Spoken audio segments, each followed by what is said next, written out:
Victorian Britain was strictly divided, not just between rich and poor, but also classes within classes, and mixed relationships were considered shameful. Our next guest brings a family secret that goes back almost 200 years. I started off trying to find out about my grandmother, Caroline Lee. I'm Caroline Owen. I live in a village, Burwell, in Cambridgeshire, and I've just turned 81. I've come to a complete dead end now in trying to find out who Grandma's mother was and where that line of the family came from.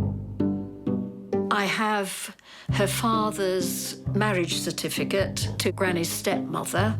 He married when Granny was 4 years old, but there was never any record of a first marriage before Granny was born. Granny had a very strict childhood. She ran away at the age of 19 with my grandfather. He was 30 years older than she was. I believe she was probably pregnant at the time. She had 2 children before they got married, and she lived a very hard life after that. To find out how Granny was born, where she was born, who her mother was, would be very interesting. Because as far as I can tell, her father never married before she was born. I'm quite prepared for scandal.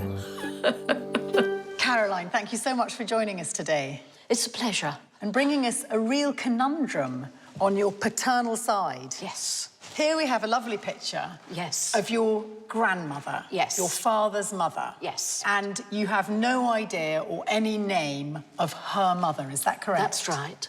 So this is a woman born in the late Victorian period, Yes. your grandmother. Yes. But let's just find a picture Oh, that's her, yes. of Caroline as a little girl. Yes. And your great-grandfather was called Robert Westfield Lee, is that right? Yes, that's right. And presumably here is her stepmother, because you don't know who the real mother was. Absolutely, yes. That's Harriet Kirk, yes.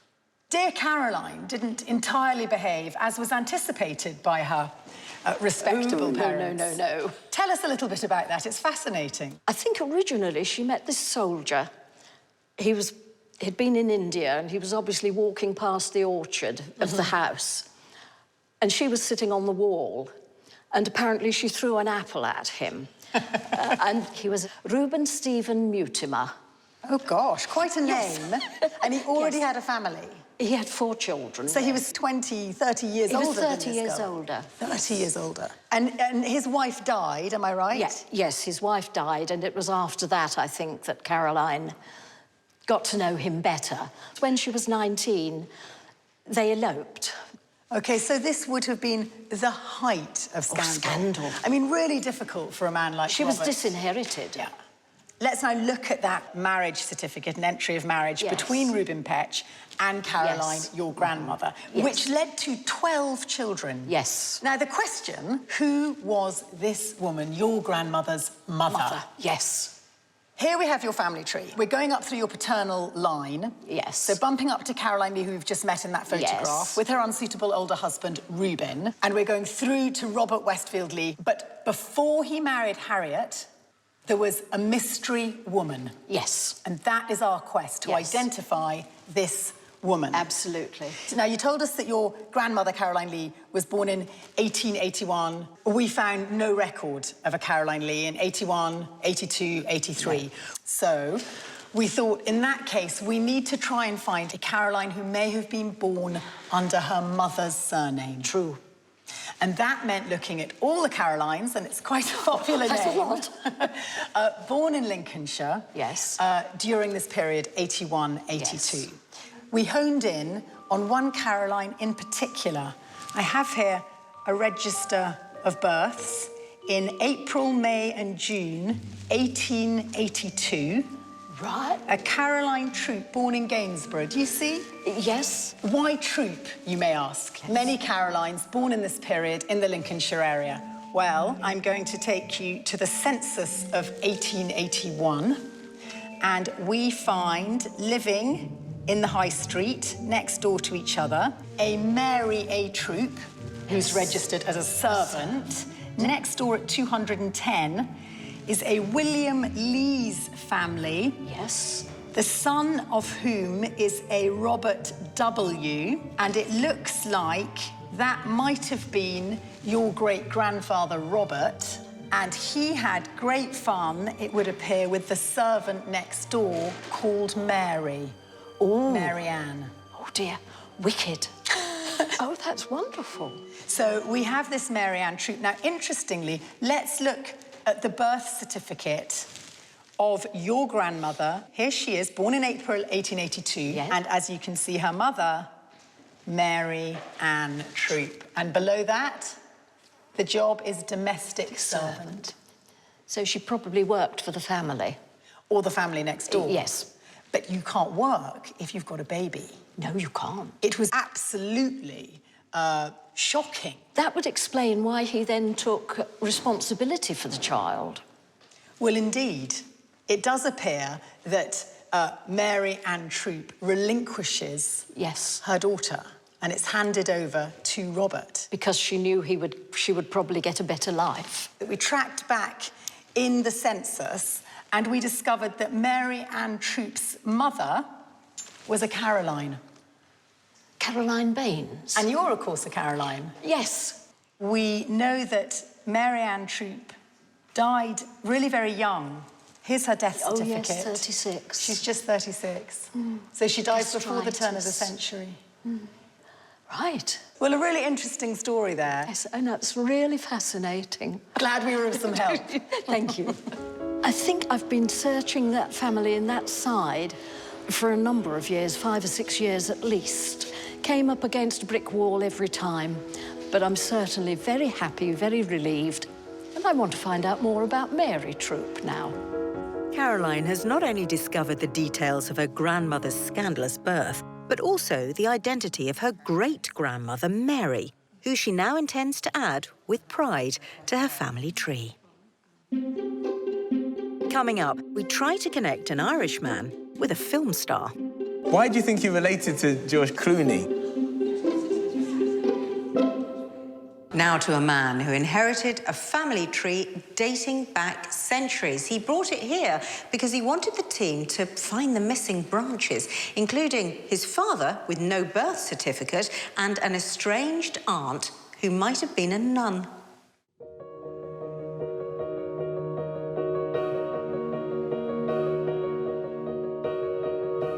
My name is Sir John Oak Bartlett, and I've lived most of my life in and around the area of Portsmouth.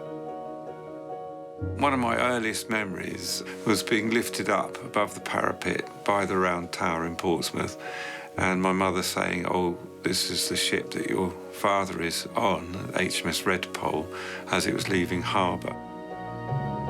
My father's name's Reginald Oak Bartlett.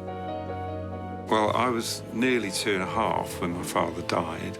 He joined the Navy at the age of 14 and was a boy sailor, and then worked his way up through the ranks until he ended up as a commissioned officer. I've always been very proud of him of doing that. My mother, one of the things she used to say, that there was always a problem with my father's birth certificate, and whenever I've tried to find it, I've never been successful. That's always been a stumbling block, because without that, you can't go back beyond that to find out where you've come from as such. One of the main things that I have is a family tree, which is a very old document. It goes way back to the middle of the 18th century. There is an autograph book which also came down to me, which belongs to my father. On the back page, there's a hand-drawn family tree which says Mum and Dad, and there's Kath is presumably his sister, and my father would never talk about her at all. And there was some talk that she'd become a nun, but whether or not that's true or not, I really don't know. This opportunity is absolutely fantastic. To be able to answer a few questions that I've been pondering over for the whole of my life, actually. So, John, welcome. Thank you. You wanted to find out about your dad. Yeah. Right. What specifically were you trying to find out? Really want to find out when my father was born and how he fitted into the family, because he died when I was 2.5 and he was in the Navy, and so most of that time he was at sea. And having died so young, my mother was a bit sketchy about his background. Do you know anything? Like, you know, I'm assuming you had a birthday. Yes, I don't know what it is. OK, and do you know what about where he was born? I think it's somewhere in the West Country. Bartlett is a West Country name, but that's all I know, really. Can you tell me about this photo? This is the wedding reception on HMS Redpole. That's my father in the centre, and that's obviously my mother. And this is, I think, the captain of the ship. That's a bit posh, isn't it? Yeah, I don't know how... I don't know if that's a regular occurrence or not, but at the time. So it was an interesting place to have the reception. So it was actually reported in the newspapers? Yeah. So it was quite a glitzy affair, I imagine? I presume so. Here it is, That's from the it. newspaper. Yeah. And they're being congratulated by Lieutenant Commander Blake. Yeah. That's wonderful. So your dad was a little bit famous then?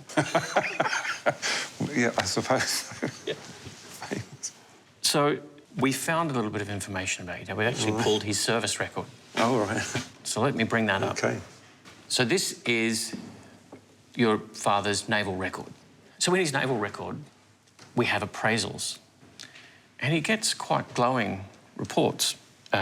Outstanding, most capable, trustworthy and efficient officer come through. So we're starting to get a picture of the character of your dad. We're still looking for this elusive birth certificate. Right? Yeah. Information about Yeah. when was he born, where was he born. The beauty is, this naval record, it's there in the record. 25th of August, 1918. Place of birth, Boston, Lincolnshire. Lincolnshire. Wow, wow. So now we know when he was born, Yeah. and now we know where he is born. Does that help us find the birth? We've looked long and hard, and we haven't been able to find it. Oh, strange. Right. So we went and had a look at some other records to see what information we could find out about your dad. And so this is his mother's death certificate. Yeah. Right? Winifred Oak Bartlett, female, 63 years old, right? And then it gives the details of the informant, and that's R.O. Bartlett, adoptive son. Right. So he was adopted? Which is why we can't find the birth certificate. All right.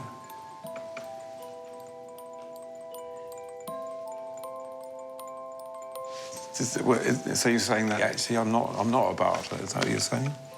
You're a Bartlett, Yeah. right? The Bartlett history is your history, Yeah. but there's another part of you. Right. Yeah. Well, that's amazing. It's a bit of a revelation. Well, yes, very much so, yeah. We don't know the circumstances that led to your dad being in the situation where he needed to be adopted. No. Could there be a connection Yeah. between your dad's biological family and his adoptive family? Yeah. So you know you took a DNA test, Yes. and we've put the DNA into the network, and you've got a match with someone. And this is your second cousin, Really? Daphne, Good heavens. and she's the second cousin on your dad's side. Right. And I've got a little message here from Daphne I just want to read out. John, pleased to meet you, and as excited as you to add you to my family tree. The thing is, which branch connects us? Can't wait to find out. Well, that's extraordinary, because that's the first living member of my father's family that I've ever heard or known about, you know. Incredible. You and Daphne share a great-grandparent in common. Uh-huh. Between the two of you, you'll be able to work out who your granddad is. Right. OK. Amazing. So John finally knows that his struggle to trace his father's early life was because he was adopted. But Brad isn't finished there. Later, he'll have a surprising revelation about John's aunt. This is something my mother used to talk about, that he had a sister, but there was some kind of a family rift or something like that. And so she was never mentioned, and my mother didn't know much about her. She thought that she'd become a nun. So that's literally all I know. So what evidence do you have that there is actually a Kath? Well, only from this autograph book, with this family tree, which has been written out, and she's there. So here we've got this lovely hand-drawn family tree. So there's a Kath here. Yeah. Somebody's gone to the trouble to actually draw this. So we've dug around a little bit to see what we could find. Mm-hmm. So let's see if we can tell Kath's story. Yeah. We've actually found a birth record for what we're pretty certain is Kath. So let's bring that up and have a look. If you look at the birth certificate, you'll notice that it's actually Muriel Karina, which is obviously shortened to Kath. Yeah. Look at the father is Reginald Oak Bartlett. The mother is Winifred Hildebrand.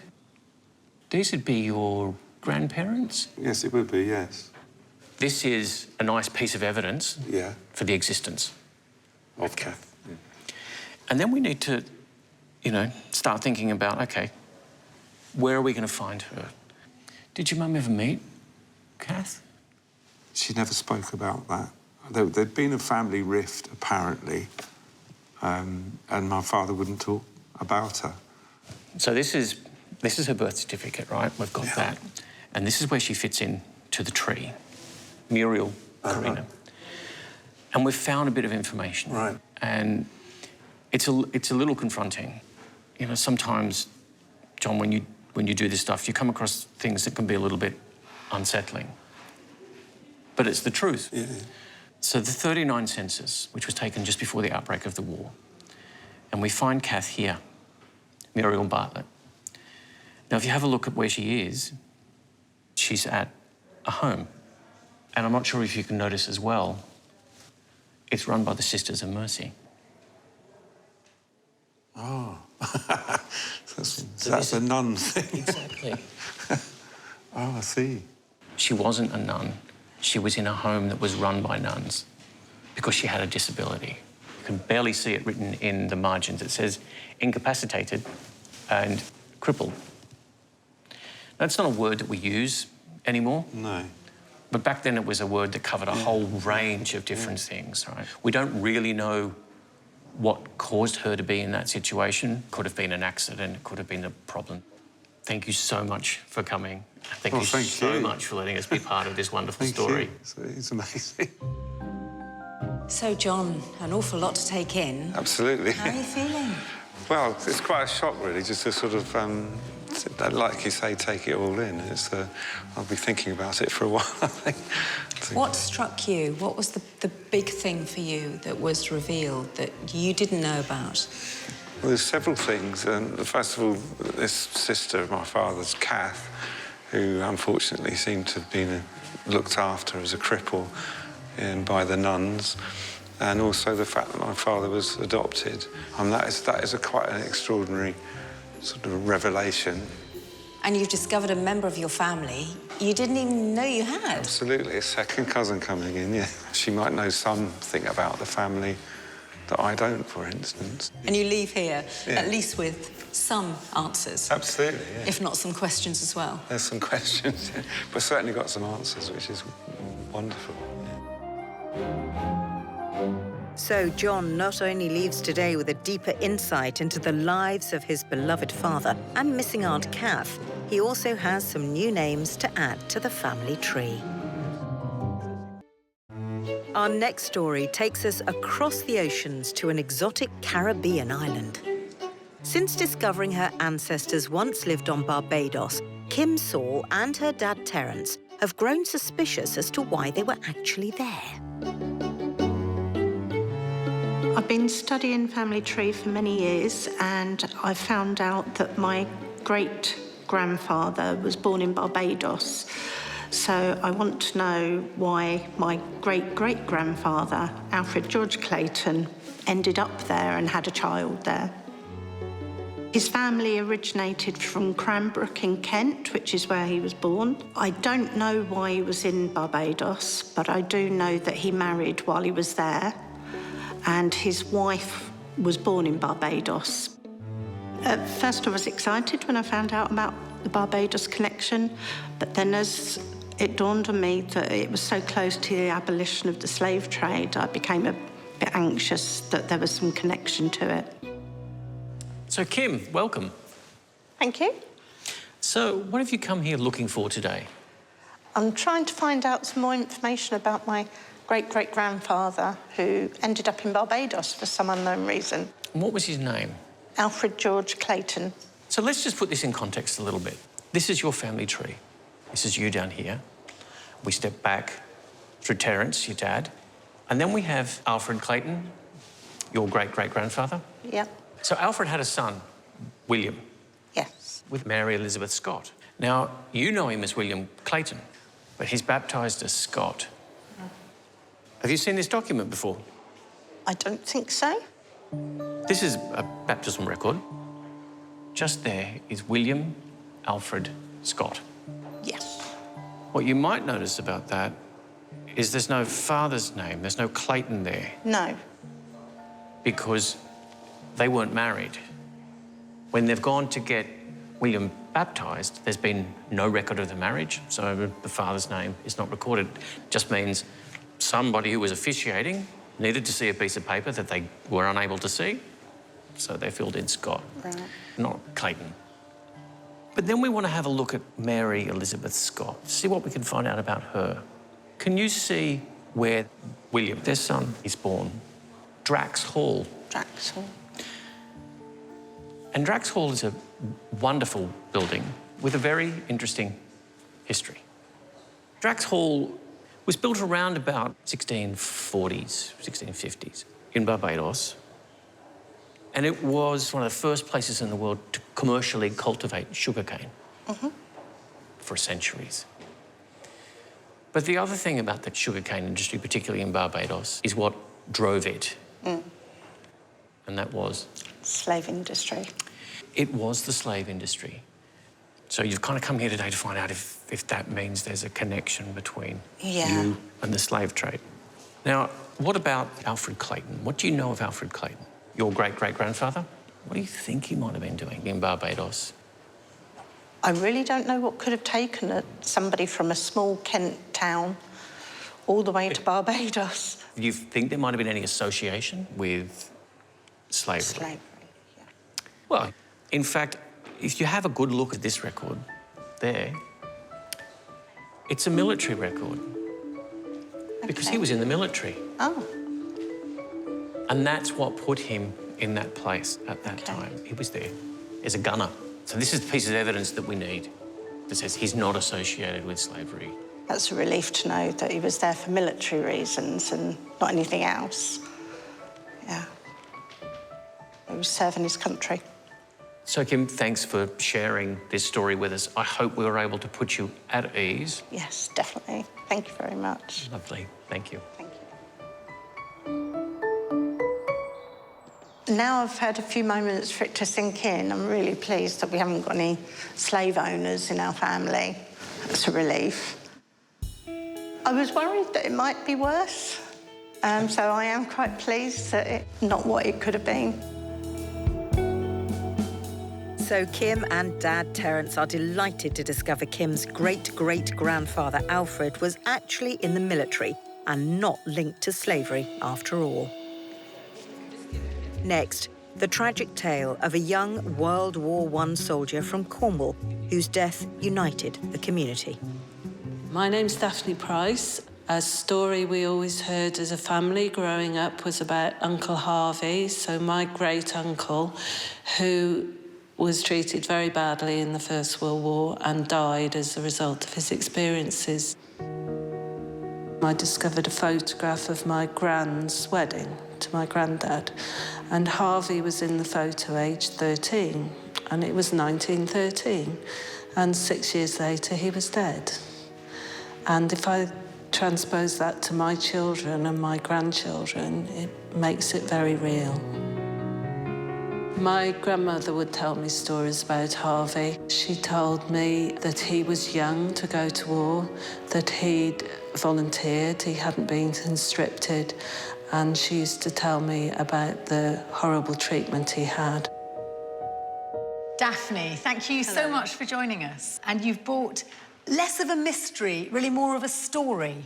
Yes. And a great picture to kick off with. I believe this is the wedding picture of your grandmother and grandfather. Yes, yes.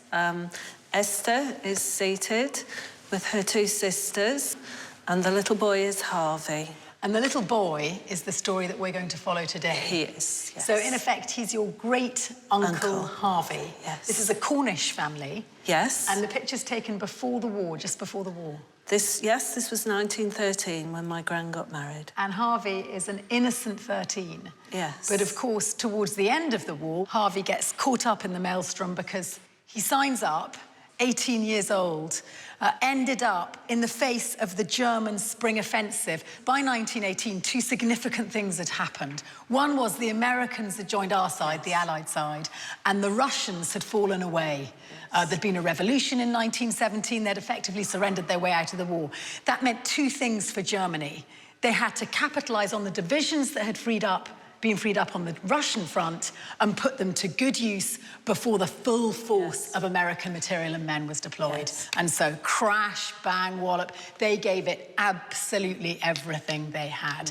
To an extent, the velocity of it took the Allied side by surprise. And here we have a special order of the day by Field Marshal Sir Douglas Haig. Now, this is in early April. The 11th of April, and he tells the boys, kids as we know them to be, of course, with our backs against the wall and believing in the justice of our cause, each one of us must fight to the end. And to fight, you probably have to be inspired. Yeah, absolutely. It's all about patriotism, king and country, and not being a coward. That was the key for these young lads. But Harvey was captured, and of course the extraordinary International Red Cross with its record-keeping delivers for us. You can see on the date there, he was captured in Messines in France on the 10th of April, 1918. So just a day before Haig, Field Marshal Haig, felt it necessary to give that dramatic order. Yes. Things were really dark at this time. He does, of course, end up in a German prisoner of war camp. The Friedrichsfeld prisoner of war camp, originally designed to hold 35,000 prisoners. And by all accounts, this is a report of the conditions at the beginning of the war. Okay. It had rather high-blown ideas of providing pastoral care and a concert once a week and meat 5 times a week. Of course, by the time your poor great-uncle rocks up at the end of the war, it's a totally different game. It's a hellhole. The story in the family was that he ate potato peelings and grass. He would have lived like rats. They were living by the end.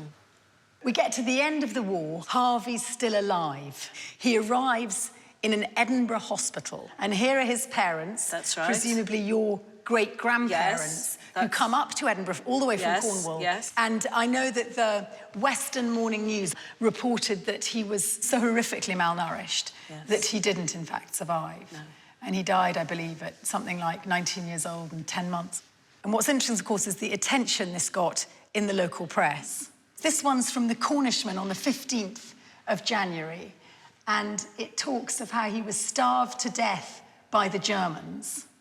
And it also mentions his wonderful spirit, rather touchingly. It says, we're not going to dwell on the horrificness of the enemy. And instead they write, the beautiful spirit of the lad who bade his mother pray not for him, but for his enemies who had so cruelly treated him. And he was going off to heaven, he believed, to be with his sister who died the previous year. What's fascinating is that because here was this young boy, a symbol of the sacrifice that the entire country had made, he was given this impressive burial. It wasn't a military funeral, but there was a gun salute, and the locals, I believe, funded this, and they also funded his headstone, which again there we see in loving memory of Private Harvey Pearce. What's the sentiment now, 100 years on? I think as a mum and now a grandma, my eldest grandson is 13, so the age of Harvey in that photo.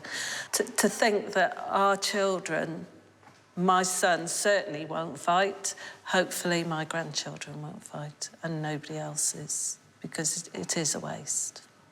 A terrible waste. A terrible waste. It's lovely to bring it all together in the historical context. It makes you realise that you're part of a wider family. He was my uncle, and because of what happened to him, my mother made sure that it was never going to be forgotten throughout the family, and I've told my children about him too, so the memory will never die. The details of Daphne's great-uncle's war experiences have been confirmed. But more importantly, she's honouring his memory by passing on the story of his bravery to future generations. It's been an exciting day in Somerset, solving mysteries and discovering lost family. But it's goodbye for now. Join us again soon when we'll be helping more people discover their place in history.